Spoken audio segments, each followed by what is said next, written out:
What a challenge to talk to one of the most, in my opinion, in life, we've seen within this part of the world great people like Al-Khwarizmi, who invented algorithm.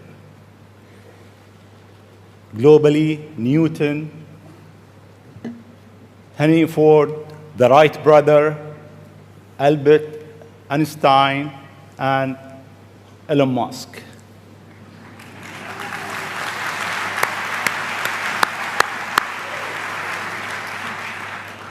It seems you are in rush.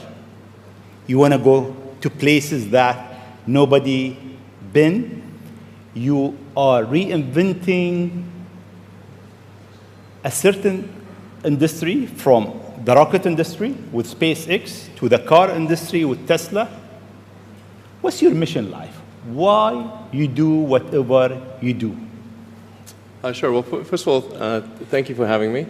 It's an honor to be here, and we're having a really great time with my kids in Dubai. It's really been fantastic. I'd really encourage anyone who hasn't been to visit. What a great city. Thank you. Thank you. And in terms of the motivations, I guess the sort of kind of a long version of the explanation, but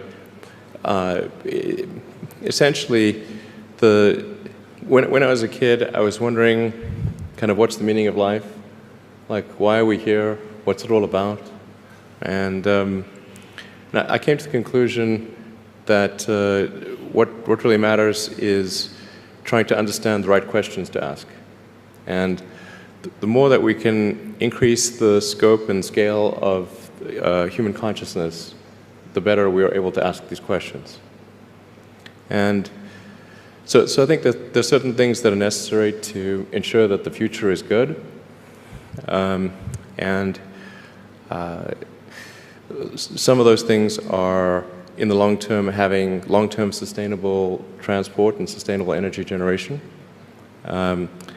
and to be a space-faring civilization, and for humanity to be out there among the stars and be a multi-planetary species. I mean, I think being a multi-planet species and being out there among the stars is important for the long-term survival of humanity. And that's one reason, kind of like life insurance for life collectively, life as we know it. But then the part that I find personally most motivating is that it creates a sense of adventure, and it makes people excited about the future. If you consider two futures, one where we are forever confined to Earth until eventually something terrible happens, or another future where we are out there on many planets, maybe even going beyond the solar system, I think that second version is incredibly exciting and inspiring, and there need to be reasons to get up in the morning. Life can't just be about solving problems. Otherwise, what's the point? There's got to be things that people find inspiring and make life worth living. So what is life for you? I mean, you look at our life, and I heard you before speaking. Is it a dream? Is it Is life a real? dream? Is it a million D? What is life for Elon Musk? I find as I get older, I find that question to be maybe more and more confusing or troubling or uncertain. I think particularly when you see the advancement of something like video games, like say 40 years ago, you had video games. The most advanced video game would be like Pong, where you had like two rectangles and a dot. You're like batting it back and forth. I played it. Oh yeah, like me too, exactly. I That's played Pong. Exactly, it sort of dates you a little bit, but yeah, we both played the same game, and that was like, wow, that was a pretty fun game at the time. But now you can see a video game that's photorealistic, almost photorealistic, and millions of people playing simultaneously, and you see where things are going with virtual reality. and augmented reality. And if you extrapolate that out into the future with any rate of progress at all, like even 0.1% or something like that a year, then eventually those games will be indistinguishable from reality. They'll be so realistic, you will not be able to tell the difference between that game and the reality as we know it.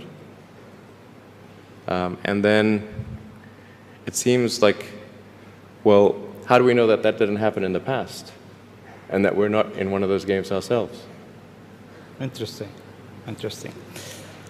I mean, could be. Everything is possible in life.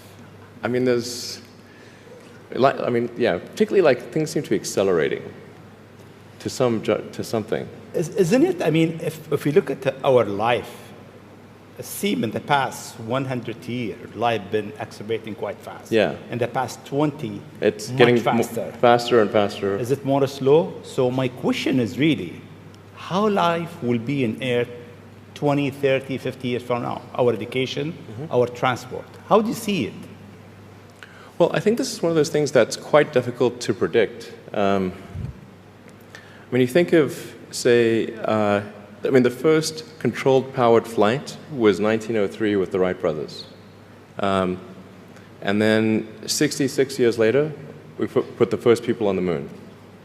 I mean, that, if you'd ask people, say in 1900, what are the odds of, man landing on the moon, they would have said, that's ridiculous. And if you try to talk to them about the internet, they would not even know what the heck what are you even talking about? Like, this sounds so crazy. But today, with a $100 device, you can video conference with anyone in the world, on the other side of the world. And if you have a Wi-Fi connection, it's basically free. Free to have an instant visual communication with anyone, or even with millions of people. With social media, you can communicate to millions of people simultaneously. So, and you can Google something and ask any question. It's like an oracle of wisdom that you can ask almost any question and get an instant response.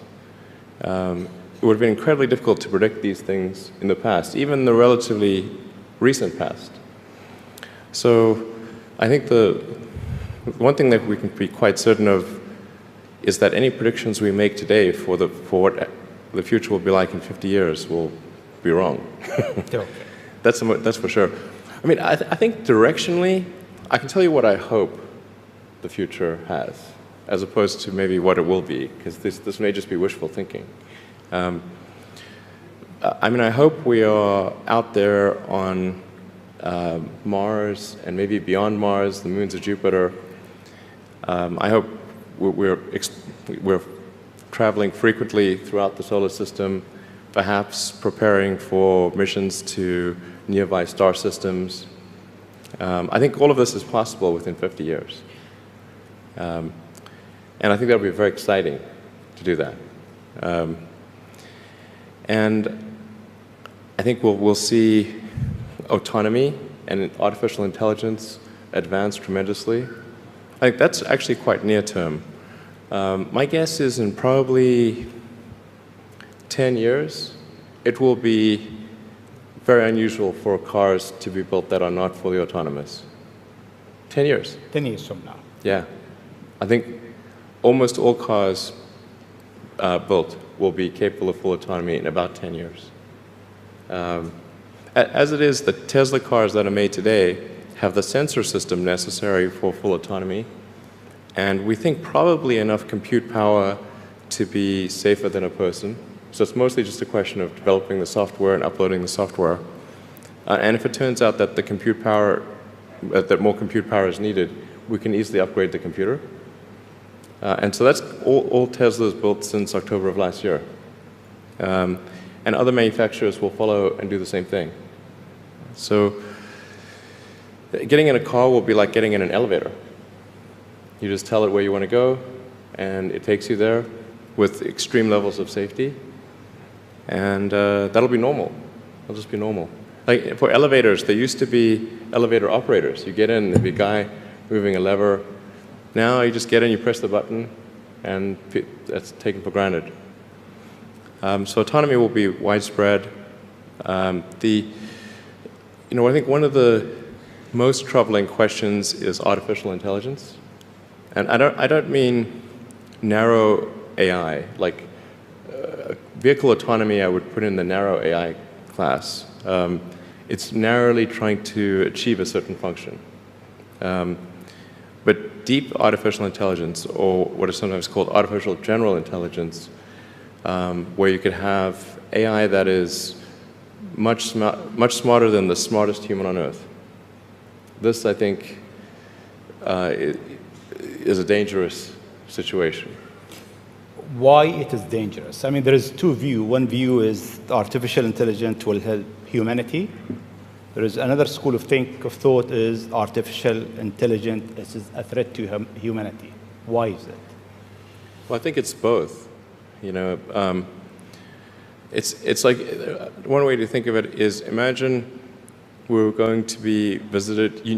Imagine you were very confident that we were going to be visited by super intelligent aliens in, let's say, 10 years or 20 years at the most. Super intelligent. So you think within 20 years yes, we'll have alien in Earth? Well, digital superintelligence will be like an alien. It will be like an alien. Yeah. But my question is, do you think there is other intelligent life outside the Earth? It seems probable, but I think this is one of the great questions in physics and philosophy, is where are the aliens? Maybe they're among us, I don't know. Some people think I'm an alien. Not true. Not true. But maybe we are alien. Of course I'd say that, maybe wouldn't we I? are alien, Ellen. I mean, if you look at this part of the world, Yeah. they believe that human beings are not from Earth. They came from somewhere else.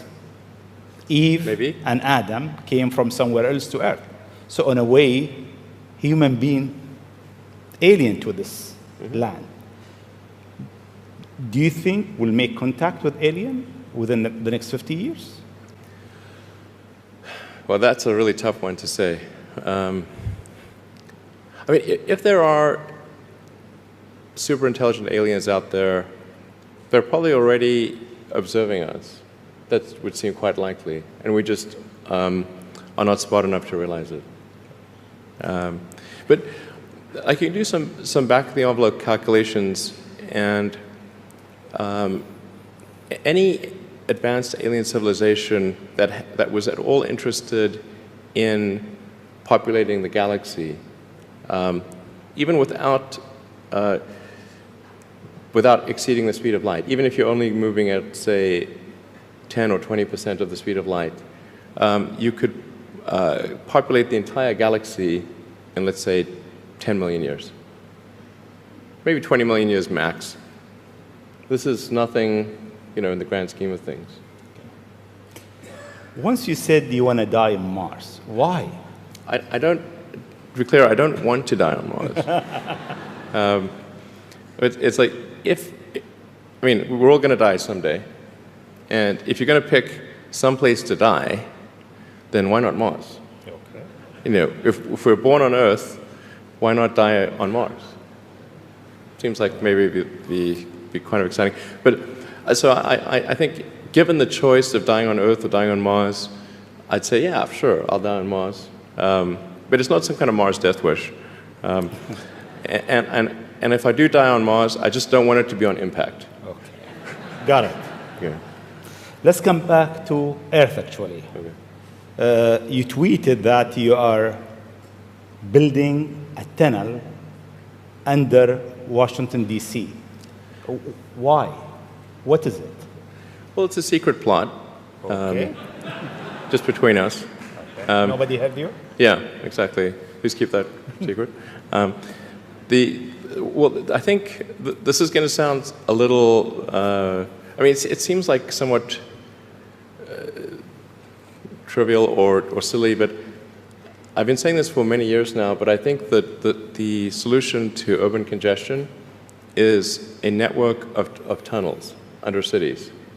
And you can, when I say, I don't mean a 2D plane of tunnels, I mean tunnels that go many levels deep.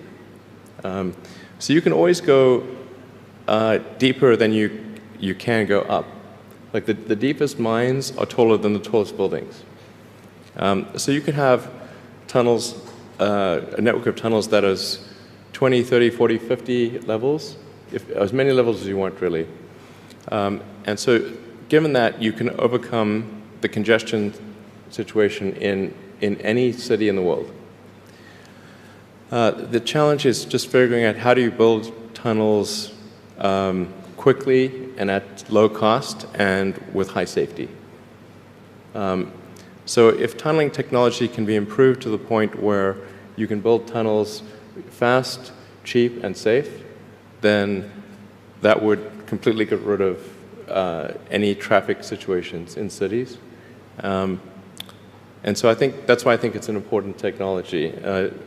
Washington, D.C., LA, and most of the major American cities, most major cities in the world, suffer from severe traffic issues. And it's mostly because you've got these buildings which are, you have tall buildings that are 3D, and you have a road network that is one level. And then people generally want to go in and out of those buildings at the exact same time. So then you get the traffic jam. Let's come back to UAE and Dubai. The first time I met you, it was 4th of June, 2015, at your office in SpaceX. And I asked you, would you have a presence in UAE? And your answer was, I'm busy with China. Maybe not in the near future. Yeah. And almost a year and a half later, we are here. Seems time goes quite fast. Yeah. Why now? Well, I think actually things are going reasonably well in China. We had some initial challenges figuring out charging and service infrastructure and various other things, but now it's actually going fairly well, and so the timing seemed to be good to really make a significant debut in this region, starting in Dubai. Okay. In your opinion, what is the new disturbing thing that will come in technology next? What's next in technology? What's next in technology? That will disturb the way we live, the way we think, the way we do business. Well, the most near-term impact from a technological standpoint is autonomous cars, like fully self-driving cars. Like I said, that's going to happen much faster than people realize. It's going to be a great convenience to be an autonomous car, but there are many people whose jobs it is to drive.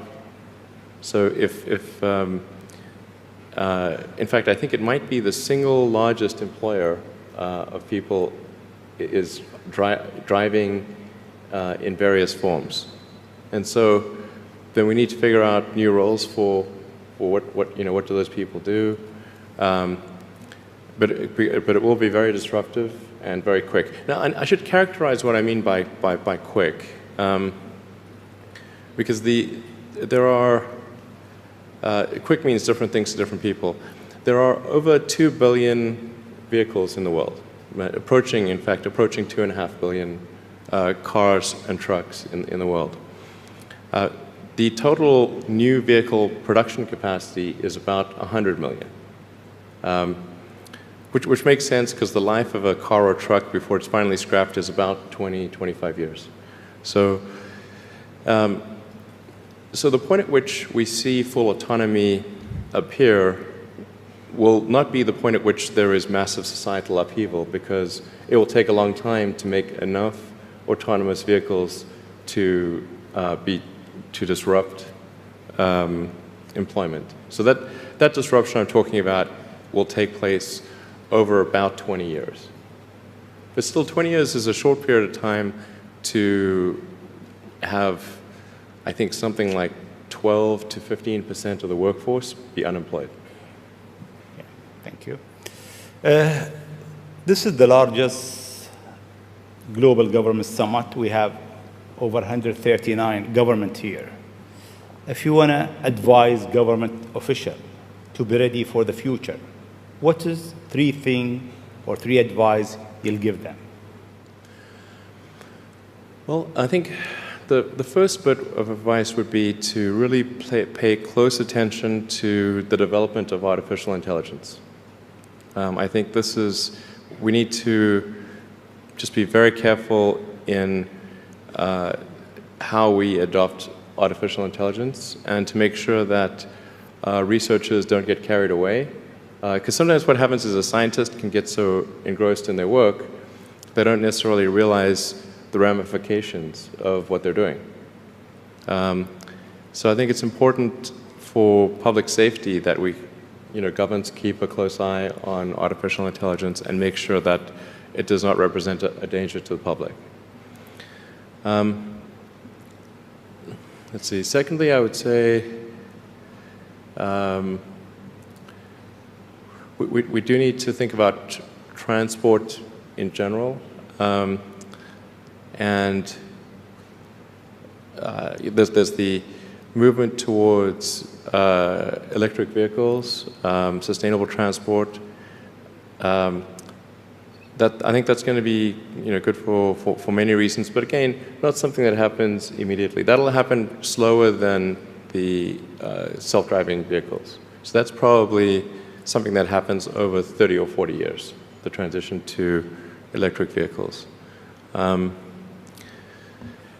So thinking about that in context, the demand for electricity will increase dramatically. So currently, in terms of total energy usage in the world, it's about 1/3 electricity, about 1/3 transport, about 1/3 heating. So over time, that will transition to almost all, not all, but predominantly electricity, which means that the demand for electricity will probably triple. So it's going to be very important to think about how do you make so much more electricity.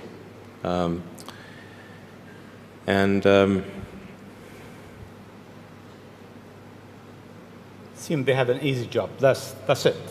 There is no more challenges for them. No, well, then I think maybe these things do play into each other a little bit. But what to do about mass unemployment? This is going to be a massive social challenge. And I think ultimately we will have to have some kind of universal basic income. I don't think we're going to have a choice.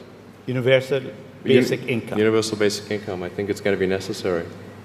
So it means that unemployed people will be paid across the globe. Yeah. Because there is no job, machine, robot is taking over.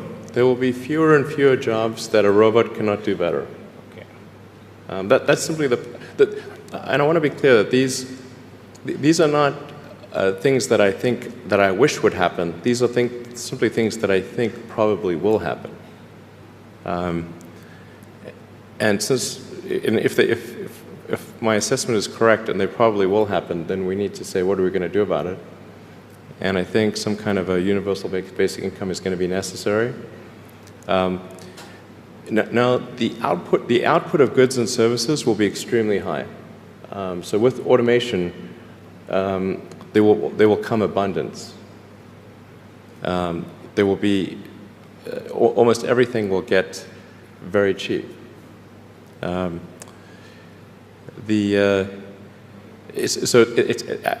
I think I think we'll just end up doing a universal basic income. It's going to be necessary.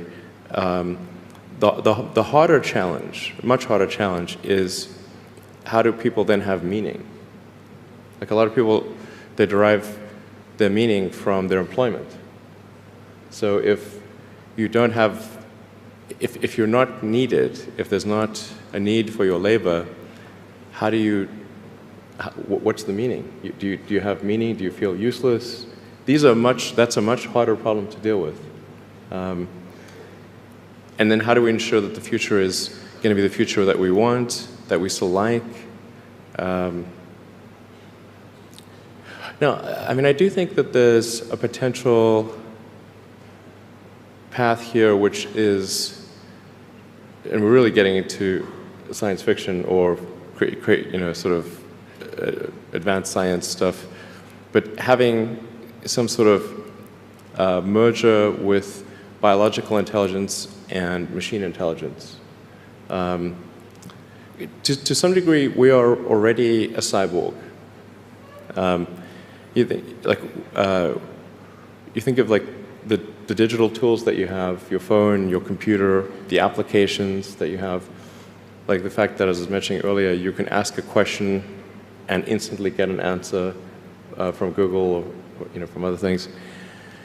And so you already have a digital tertiary layer. I say tertiary because you can think of the limbic system, kind of the animal brain or the primal brain, and then the cortex, kind of the thinking, planning part of the brain, and then your digital self as a third layer. So you already have that, and it's like if somebody dies, their digital ghost is still around. All of their emails and the pictures that they posted and the social media, that still lives, even if they died. So over time, I think we'll probably see a closer merger of biological intelligence and digital intelligence. And it's mostly about the bandwidth, the speed of the connection between your brain and the digital extension of yourself. Particularly output. And output, if anything, is getting worse. We used to have like keyboards that we'd use a lot. Now we do most of our input through our thumbs on a phone. And that's just very slow. A computer can communicate at 1 trillion bits per second, but your thumb can maybe do, I don't know, 10 bits per second or 100 if you're being generous.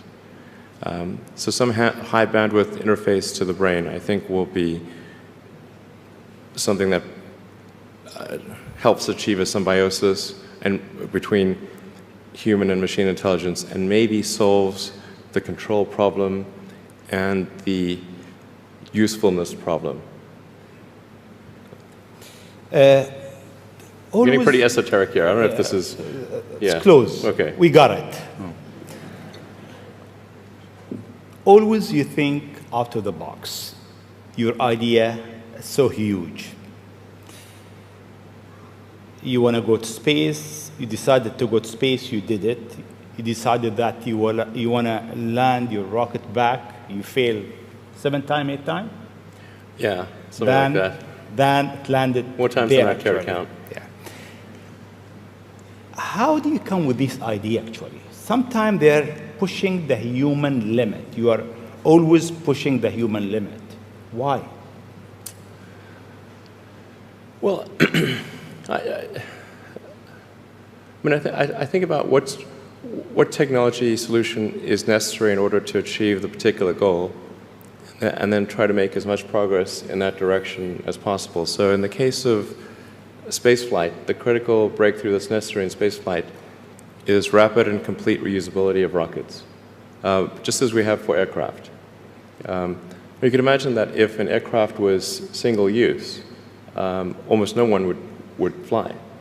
Because you can buy, like, say, a 747 might be $250 million, $300 million, or something like that. You'd need 2 of them for a round trip.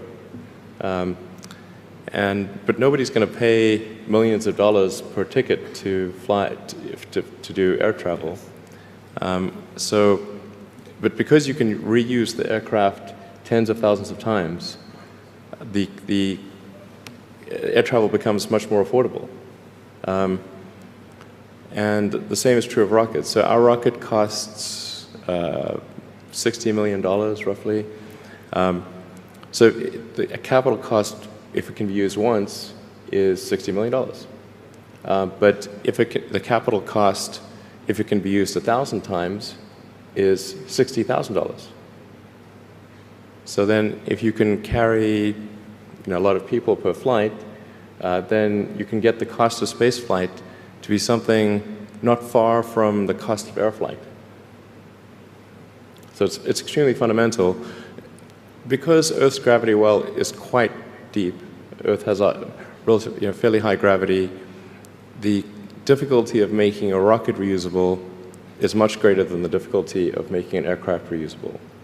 And that's why a fully reusable rocket has never been developed thus far. But if you use the most advanced materials, most advanced design techniques, and you get everything just right, then I'm confident that you can do a fully reusable rocket. Fortunately, if Earth's gravity was even 10% stronger, I would say it would be impossible. You need a team around you to deliver a lot of ideas. How do you choose your team? Based on what? Well, I suppose honestly that it tends to be gut feel more than anything else. So when I interview somebody, my interview question is always the same. It's What do you ask? I said, tell me the story of your life and the decisions that you made along the way and why you made them. And then, and also tell me about some of the most difficult problems you worked on and how you solved them. And that question, I think, is very important because the people that really solved the problem, they know exactly how they solved it. They know the little details. And the people that pretended to solve the problem, they can maybe go one level and then they get stuck. So, what was your biggest challenge in life? Biggest challenge in life?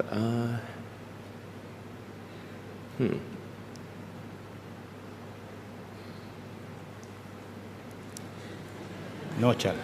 Well, no, there's a lot of them. I'm trying to decide which is, which is the worst.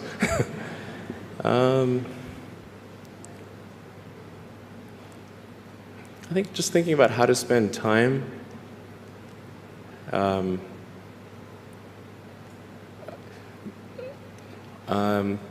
of the biggest challenges, I think, is making sure you have a corrective feedback loop and then maintaining that corrective feedback loop over time, even when people want to tell you exactly what you want to hear. Okay. That's very difficult. Yes. Time is over. I'll ask you just one last question, Sure. if you allow me. In the World Government Summit, we have so many people from, so many young people actually, from across the globe.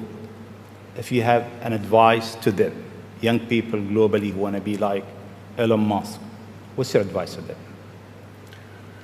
I think that probably they shouldn't want to be. You? I think it sounds better than it is. Okay. Yeah, it's not as much fun being me as you'd think. I don't know. You don't think so? No. There's definitely, it could be worse for sure, but it's, I'm not sure I'm not sure I want to be me. Okay. But if, you know, I think advice, I mean, if you want to make progress in things, I think that the best analytical framework for understanding the future is physics. I'd recommend studying the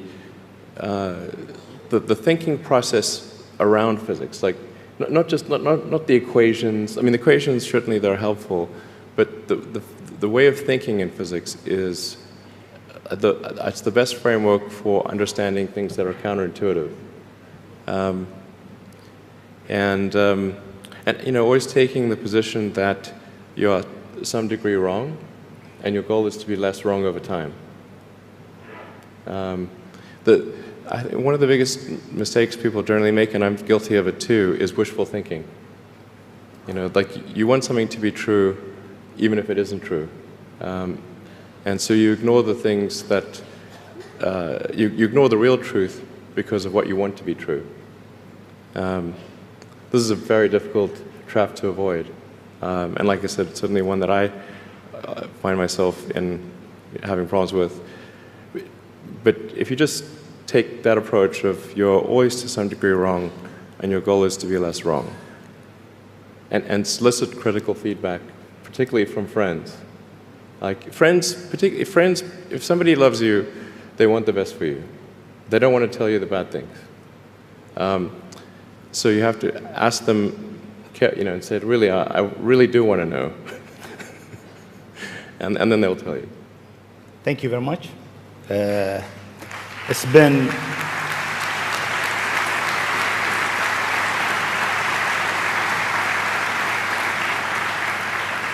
It is great for the World Government Summit to have a legend who's creating the future for humanity to share his thought, his idea, his vision, his challenges, and his hope for life. Thank you very much. Thank you for having me.